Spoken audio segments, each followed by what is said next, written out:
in 2016 and 2020, it was the Trumpers that were the silent majority or silent half the country.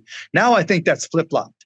I think the Trumpers, they've been emboldened by Twitter. Elon is out there pushing them, saying, hey, this is the spot. It's all Trump all the time. And people, that's given them Twitter courage. If you look at just podcasts across the board, the right-wing ones tend to do better and generate more revenue. And I think that's part of it as well. Republicans buy sneakers too. And what is it? But why do you think that's the case? They're just more entertaining.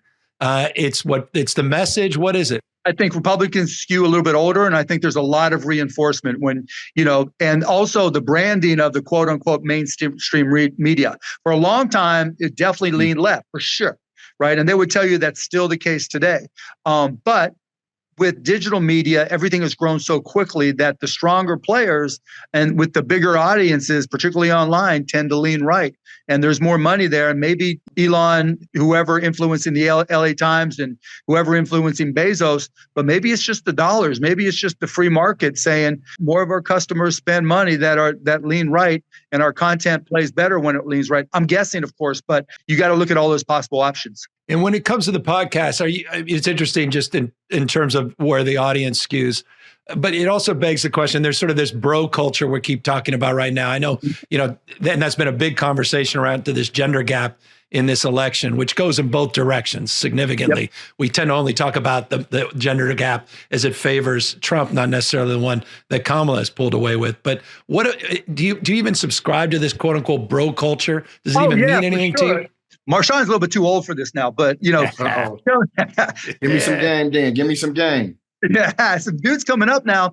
They don't know newspapers. My son's 15. My daughter's 18. They don't know newspapers. They don't look at that stuff at all, right? They don't watch the news. They don't turn on the TV for news. They go to Instagram and TikTok and YouTube, and they scroll, and they get what the algorithm gives them. And they also get used to watching the Theo Vaughns, the Nelk Boys, the Pardon My Take, all these folks.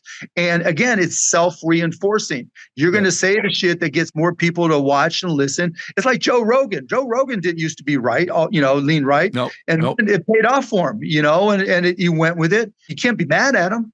You can't be mad at him for doing what's best for his business, but that. Well, Jared Polis is exactly right. Look, there's powerful language in Biden's pardon about every parent understanding a father wanting to pardon a son. I understand that. I don't understand the lying. I don't understand how the Merrick Garland DOJ raids Melania's closet and then Biden's White House pardons his son. There seems to be a huge disparity there. I think when you look back on this, when history looks back on this, you're going to see a legacy of injustice. It was not just the raid on Mar-a-Lago that happened under Garland, the prosecutions of Donald Trump. It was also the radical Catholic memo from the FBI. It was Paulette Harlow, 76-year-old. Look, I can't get her face out of my mind. She's sitting in a jail right now, 2-year sentence for being in front of an abortion clinic, standing there peacefully. Her husband's devastated, thinks she's going to die in jail, but Hunter Biden gets a pardon. A lot of people don't understand the disparity, and that legacy of injustice is going to sear into the minds of people, not just the feelings of a father to a son, which every parent can understand.